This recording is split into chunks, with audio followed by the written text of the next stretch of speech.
shop, pop, movies. Ahoy there, this is Derek, the Convicted Cinephile, and if you're a convicted cinephile yourself, please like, share, and subscribe to the channel down below. On my channel, I like to talk, shop, and pop open, that is, movies and physical media. And today, I'm going to be going over my Critics' Choice Awards winners predictions. I was going to do my below-the-line Oscar predictions first, but Critics' Choice is just around the corner on the 4th. So I figured I'd get this one out first, and then I got to do my SAG nomination predictions. That's on the 7th, I believe.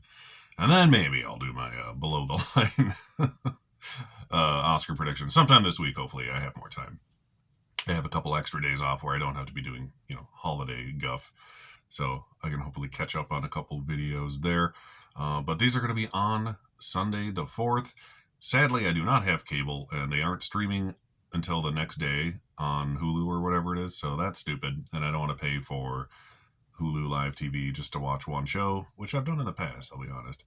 But I just don't care. So it kind of sucks. I probably won't be able to watch these awards live unless somebody streams them on YouTube or something. I'll definitely try.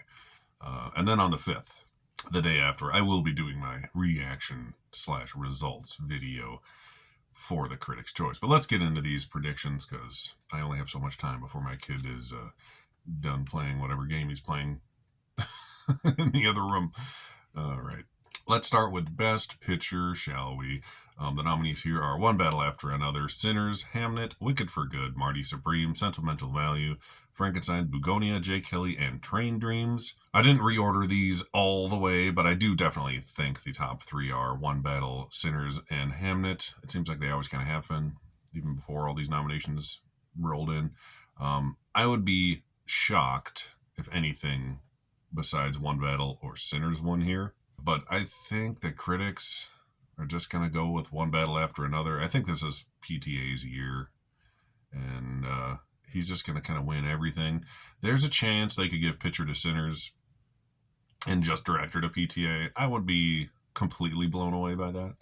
And that would be cool. As long as Paul Thomas Anderson wins something, honestly, this year, I'm going to be pleased that he finally has an Oscar. But I would really like him to win Director and Picture and Screenplay if he could, because he deserves all the things. I'll hedge my bets and go One Battle After Another for Best Picture. Let's go into Best Animated Feature here. K-Pop Demon Hunters at number 1. It's like arguably the movie of the year outside of, maybe Sinners or something like that. As far as the Chitlin crowd, it is the movie of the year. It's the streaming release of the year. It has obscene numbers on Netflix, like ridiculous. Like, look into it. It's crazy. It's already like the most watched thing on Netflix ever, and it's only really been around for a handful of months. And it hit that mark months ago. Number 2, I have Zootopia 2 because it's just surprisingly good. I really enjoyed it. I could see Critics' Choice going for that. They like to try to predict the Oscars. That would, I think, be the runner-up obvious choice. But the Oscars are a little more international now, as we know. And something like Arco, Amelie could win. I don't think In Your Dreams or Elliot have a chance. They'll just happy to be here. But yeah, I think this is easily K-Pop Demon Hunters to lose. Over to casting now. The nominees are Sinners, One Battle, Wicked for Good, Marty Supreme, Hamnet, and Jay Kelly. It'll be interesting to see what the Oscars do in this category for the first year. I went over the shortlist in a previous video, so look into that. I think this is one where Sinners could easily win. This category is technically, I think, casting and ensemble, which is weird because that's two separate things. But based on how people vote for this, I just think this will be Sinners to lose. I think Sinners could win the SAG ensemble easily, even if it gets no other nominations. People say it's going to be impossible for it to win ensemble without another acting nomination, and Parasite did that exact thing. And even a better comparison, Black Panther did that exact thing. Had no individual acting nominations, yet it won ensemble. And this is a higher regarded movie than Black Panther for sure. So I think Sinners is going to take this one. Even if it wins like 0 other Oscars, I think it could also win the casting award there. But honestly, anything up on this nomination list is a good winner, to be frank. You got One Battle After Another, Wicked for Good, Marty Supreme, Hamnet, and Jay Kelly. Jay Kelly, I don't believe, made the short list for the Oscars. So probably just looking at the other 5 for the nominees, I'm hoping like something cool like Weapons sneaks in there personally. But I think it's really between Sinners and One Battle. unless they just really want to throw Wicked a bone. It's pretty much everything is between Sinners and One Battle at these award shows this year, which is fine because they're both great. Over to cinematography. I'm sort of doing these in alphabetical order, so that way when I edit it, it'll be easier for me to do things in order. The nominees here for cinematography are Sinners, One Battle After Another, Hamnet, Frankenstein, Train Dreams, and F1. I think the 5 Oscar nominations will probably come out of these 6. I'm rooting for Train Dreams. It's not going to win anything. But I think, once again, this is between Sinners and One Battle. I debated which one to pick here. I think I'm just going to go with Sinners. They both have the, large scope aspect of their film. One Battle After Another is a little more old-fashioned in the way that it looks, which I love. And Sinners is just really going for that multiple different IMAX aspect ratio film watching experience. But I think I'll go with Sinners on this one. I'll be happy either way. On to everyone's favorite category, Best Comedy. The reason this nomination list was so weird is because if you're nominated for Best Picture, and I think even International Feature, you were ineligible for this award, which I kind of like. That way it's not just like half Best Picture nominees. It gets a chance for actual comedies to get nominated. And I'm hoping the straight up comedy here wins. We have The Naked Gun at my number 1. I love this movie. It's one of my favorite movies of the year. Yes, it's not, going to win any Oscars, but it was the thing I laughed the hardest at that I've seen this year. Bar none. It deserves to win this. The only downside to it is that it's a remake / reboot, whatever you want to call it. Otherwise, it's fucking hilarious. I don't care what anyone says. Everyone seems to like it for the most part, too. Friendship we got on there. Friendship was good. Splitsville, Eternity, Phoenician Scheme, which I did watch, and I thought it was fine. It's a Wes Anderson movie. They're all kind of the same these days. And Ballad of Wallace Island. Anything could win here, and I'd be like, okay, whatever. But I'm really hoping Naked Gun wins, because then it could at least be an award-winning comedy film. And it's the most comedy of all these comedies. So it deserves to win just on that. Costumes is next. We have Frankenstein, Wicked for Good, Sinners, Hamnet, Kiss of the Spider-Woman, and Hedda. I'm going to go with Frankenstein on these. I think Frankenstein is so popular, and Wicked is fading just enough that I think Frankenstein is basically going to win everything that Wicked won last year. Costumes, production design, etc. Wicked for Good could easily win here, but it's sort of more of the same for the most part. So I'm just hoping we don't have that happen. So I'm rooting for Frankenstein here. Sinners would be a good winner too, honestly, for costume design. Hamnet being a period piece, you can never go wrong there. But I'm going with Frankenstein here. On to Best Director. We have Paul Thomas Anderson for One Battle After Another, Ryan Coogler for Sinners, Chloe Zhao for Hamnet, Josh Safdie for Marty Supreme, Joachim Trier for Sentimental Value, and Mr. Del Toro himself for Frankenstein. I think this will be a little different than the director list at the Oscars, not only because there's one too many nominations, but I think it was just an accident. We'll get into director at the Oscars bumping one of these off, and given how international the Oscars tend to vote, it's probably not going to be Joachim Trier. Although, out of all of the international directors who can get in, I think that seems to be the one that would miss, because it seems to be more of an acting, writing film than a directing feat. We'll see. Long story short, Paul Thomas Anderson's going to win Best Director. I mean, they could give it to Ryan Coogler to try to start a whole Sinners for Best Picture movement, but Paul Thomas Anderson is he deserves to win Best Director in my opinion, and he has multiple times in the past, so he needs his things. Give him his flowers, damn it. Best Editing. I have One Battle After Another at number 1. This is a award that could honestly go to almost most of these nominations, and it would be worthy winner. We have Sinners at number 2, Marty Supreme at number 3, F1 at number 4, House of Dynamite, and The Perfect Neighbor with their sole nominations in the same category. Perfect Neighbor was a very good documentary. It's cool that I got in here. Gets more eyes on it, which I like. Kirk Baxter likes to win Oscars for things that aren't nominated for Best Picture. Some of which should have been Girl with a Dragon Tattoo. I don't think that's going to happen at the Oscars. It's one of those, it's a lot of editing, not necessarily good editing things. For what I've heard, I actually haven't sat down and watched House of Dynamite because I haven't heard it was that good, so I don't want to. I could see F1 winning, getting this editing and sound package because Vroom Vroom Fast Cars. Marty Supreme is just crazy all over the place. And One Battle After Another is just a solidly edited movie. More so, I'd say, than Sinners, from what I recall. So I'm going to give it the edge to One Battle After Another. Foreign language film. This one will be interesting. We have It Was Just an Accident from Neon, Secret Agent from Neon, No Other Choice from Neon, and Sarat from Neon. And then we have Left-Handed Girl and Belen. Sarat is on the up and up, as we saw from the short list at the Oscars. No Other Choice is hanging in there. It'll get into this category, hopefully. But I think It Was Just an Accident seems to be the winner here. It's one of those, it'll win at least that situations. But I mean, Secret Agent is doing so well, I wouldn't be surprised if that ended up winning now, if it sneaks into Best Picture and it gets into Best Actor and such. So that's why it's my number 1 and 2. But for now, until it loses, I'll keep It Was Just an Accident at my number 1. On to some actors. Lead actor. We have Timothy Chalamet, Leonardo DiCaprio, Michael B. Jordan, Ethan Hawke, Wagner Moura, and Joel Edgerton, my boy, for Train Dreams. I think it's between these top 3 here as far as Critics' Choice goes. I think Critics' Choice is going to want to love Sinners as much as they can within reason. So I have Michael B. Jordan at number 3. I don't think he has a chance of winning at the Oscars. I think the Oscars are going to be between anyone but him, to be honest. No offense to him, he's great. But I think the critics love Marty Supreme. I think they're going to want to give it something, and I think that something is going to be Timothy Chalamet, regardless if he wins anything else. He could just sweep the season, and I wouldn't be surprised. DiCaprio could be going for his second Oscar, and that would be awesome too, because I actually really loved him in this movie.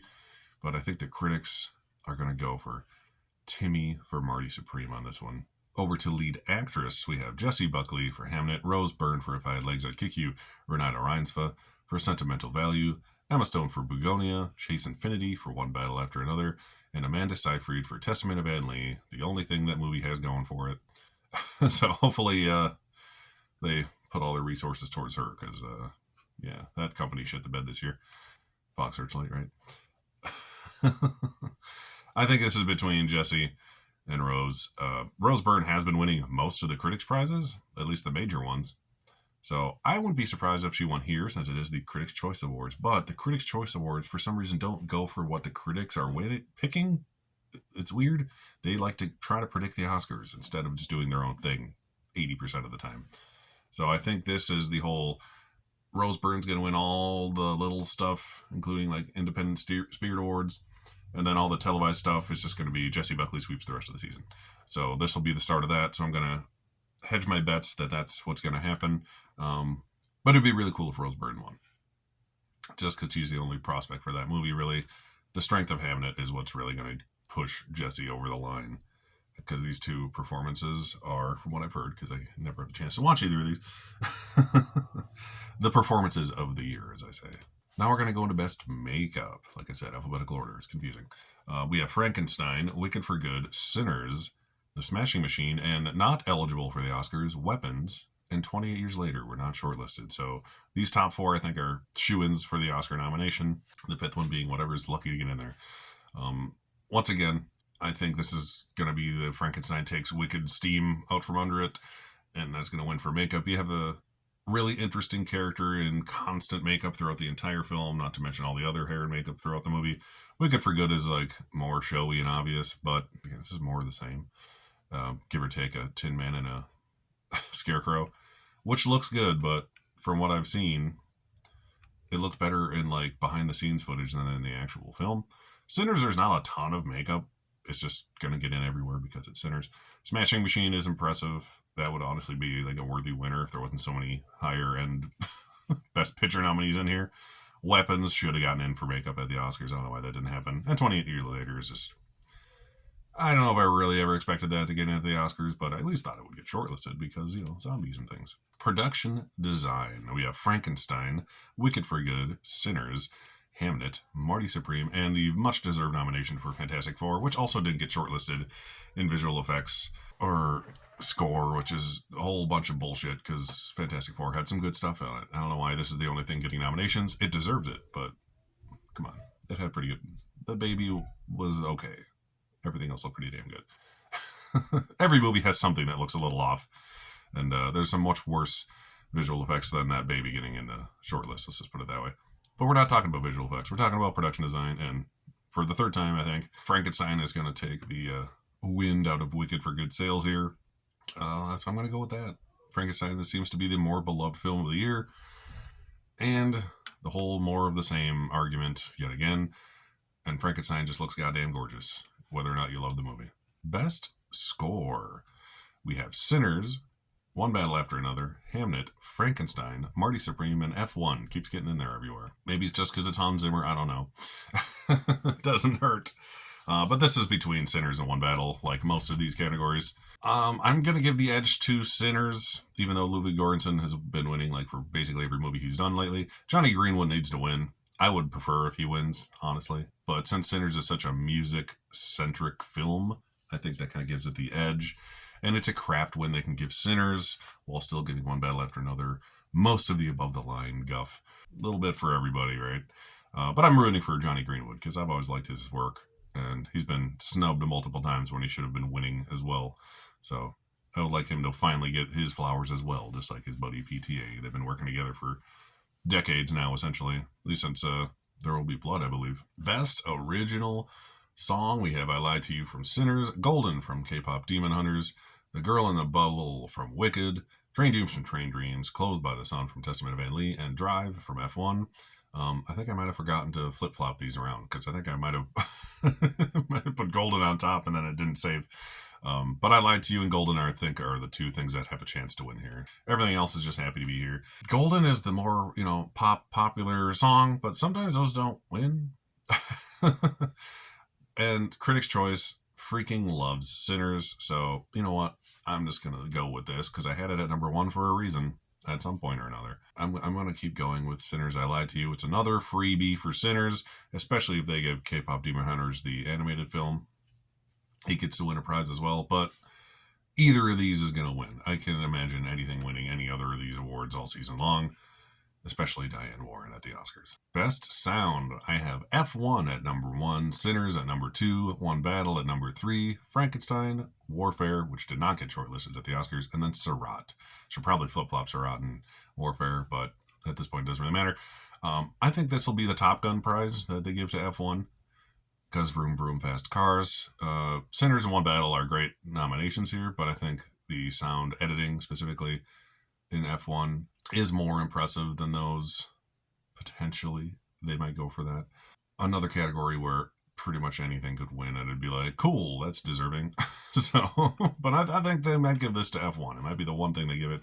And like I said, it might sneak into editing too, because you could get the Ford v Ferrari double win there. Screenplays on here. Let's do Adapted first, One Battle After Another, Hamnet, No Other Choice, Bugonia, Frankenstein, and Train Dreams.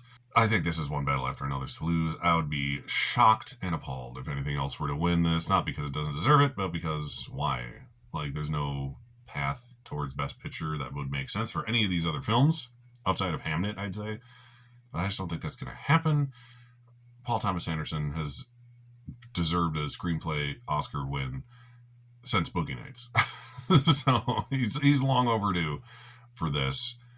As overdue, if not more so, than Best Director, I would say. Not that this is the Oscars, but I think that's just the way it's going to go here. Hamnet, I think it's going to lose everything except Actress. That's going to be its win. Everything else here is just kind of lucky to be here. Train Dreams seems to be pretty solidly in there. It's getting nominations and wins in critics groups everywhere, so that could end up being like a screenplay picture-only nominee at the end of the day. On to original screenplay. Same thing goes for Sinners, Ryan Coogler. I think this will be the thing he gets to win, because I don't think he's going to get director. I doubt it's going to get Best Picture. Original screenplay is the easy Ryan Coogler reward, in my opinion. Easier, at least, because you got Sentimental Value in there, Marty Supreme in there. Weapons would be a brilliant nomination at the Oscars. I'm glad it at least got in here.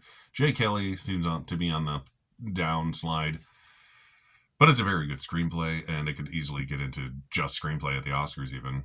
Or maybe screenplay Adam Sandler, but it could be a lone screenplay nominee, and I wouldn't be surprised. And Sorry Baby, same thing goes for that. It's really the only thing it has going for it, Oscar-wise.